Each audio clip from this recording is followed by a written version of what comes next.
Hi, my name is Beata Lipska and I'm a developer advocate here at Tech, and we're going to talk with Joe today again. If you missed the very first episode, check out the playlist. So this is the second episode of the podcast about Thirdweb and Etherlink collaboration. So today we're going to have a little bit more hands-on experience, and Joe will show us the wallet connection, so how to make the best of Etherlink world and of course Thirdweb platform. Yes. Again, thank you very much for having me today, Beta.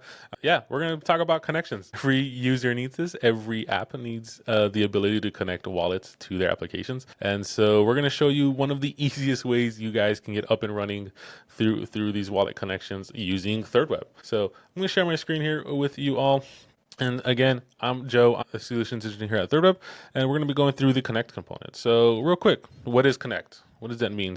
When we think of Connect, there's a couple different things. We think of sign-ins. We think of wallet creations. We think of things like phone numbers, passkeys, guest accounts. If you're a Web3 native, you think of wallets. You think of things like MetaMask, Coinbase, Phantom, right? All of these things are top of mind, and you might be thinking, hey, how do I get things like custom authentication? How do I get things like my own branding on it, right?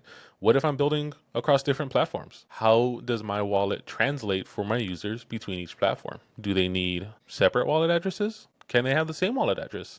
Can they access things on these assets between each wallet, right? So lots of considerations to think about when choosing a way to connect your users into your applications. And here, as you can see in our fun little demo video, there's a lot of options through the Thirdweb wallet connects. And so each connect powers a wallet. And through these wallets, you can do things like signing in. And we have every sign in imaginable to you. So that means you can do things like social logins. Very, very simple username, password, email logins, Gmail accounts, Discord, Twitter, you name it, we got it. And you can do things like phone number, passkeys. Passkeys are really, really popular, especially in the Apple and Coinbase universe, right? A lot of people tend to use passkeys for their login methods. And you can do things like OTP codes through strict email login. Maybe you don't want to go through Gmail auth and you just want to do email. You want to send an OTP code. We have the opportunity for that. And guess what? Web3 is we're still early. Everyone likes to say we're still very early in Web3, but we have been around for a little while. So that means that we actually support over 350 current EOA wallets. So these are your MetaMask wallets, Coinbase, Rainbow, Gnosis, right? All of these different wallet types within already supported through this Connect component. And so signing in is much more than just signing in, right? There are times where we want to do things like account abstraction, and our sign-in component is able to do that very, very easily. Little tidbit, we're going to be talking about account abstraction in a later session with Etherlink, so be sure to check that out as well. And going on, we have things like universal identities. Again, maybe you want to link some profiles. Maybe you have a user and they come in, they create a wallet account, and they have all kinds of different profiles.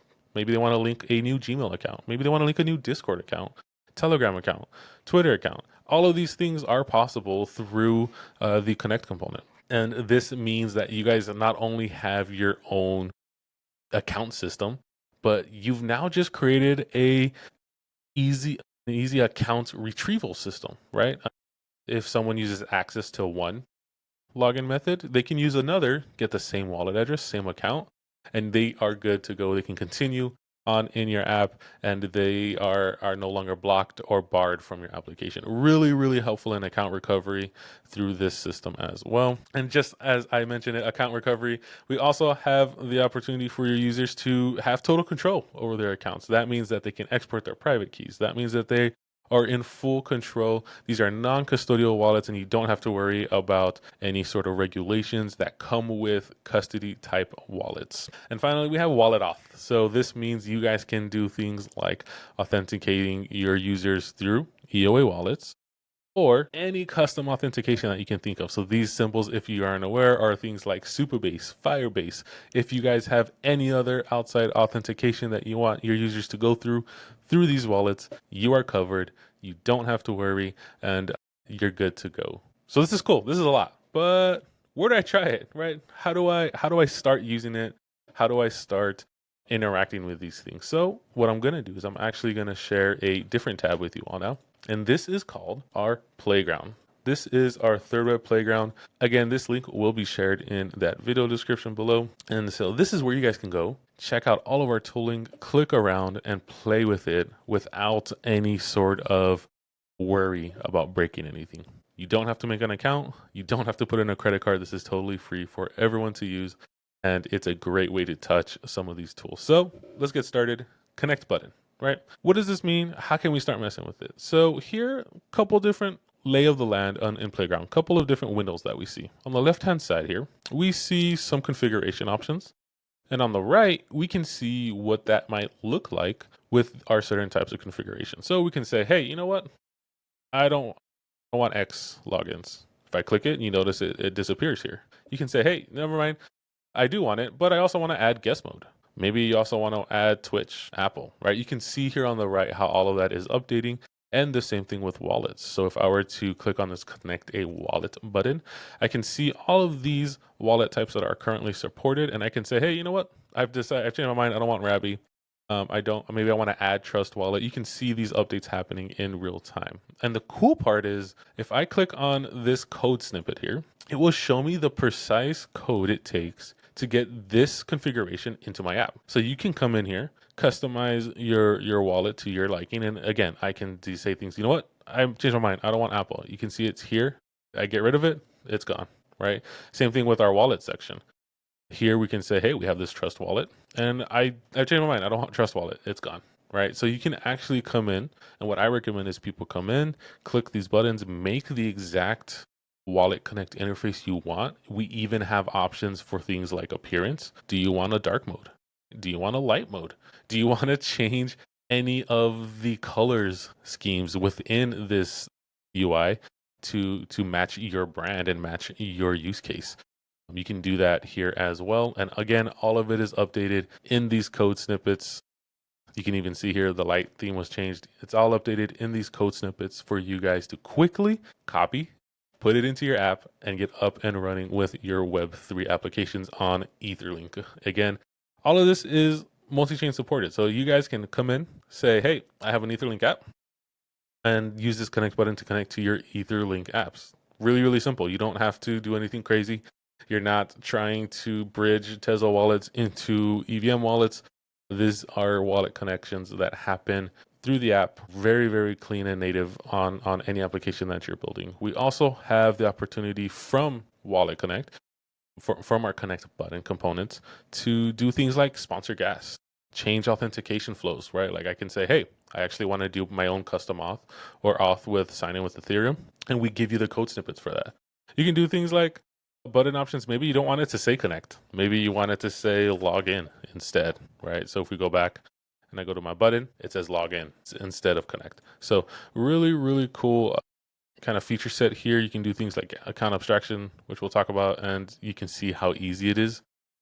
All it does is add this little section and you're now sponsoring gas. You're now able to do session keys, all of the cool things that happen with account abstraction. And so that's a little bit about our connect component. Again, maybe you don't want to see this modal specifically. Guess what? You can do it all headlessly with our TypeScript SDKs. You can create your very own UIs that absolutely perfectly match your brand and the stories that you want to tell through your applications. So don't worry about any sort of you're stuck on any of our UI components. That's not the case. You can absolutely use custom hooks, custom TypeScript pieces of our SDK to create your own branded UI that allows for any of these kinds of wallet connections. And so that's a little bit about our Connect wallet component and how it works as we click through it. Again, this is only the beginning. This is where everything else opens up and you guys can start developing on your apps. Yeah, I think it's a great beginning. So it feels like, you know what, every time you show something, it feels like I'm opening a Lego set and you're just like, so this is the Lego set, let's say packet 1. So now we're going to jump to the next one, which is? The next one is probably going to be a kind of abstraction. I want to really talk about this, right? So Lego sets, I think, is a great analogy. right? As people build up their apps, they're going to start using a little bit more pieces and a little bit more tooling. So in the next session, I would love to talk about account abstraction through our connect component, as well as, again, headlessly, so that way you guys can build the most seamless applications. Brilliant. So I'll see you next episode. And yeah, thank you so much, Joe. Cool. Thank you, Soon. Beta. Bye.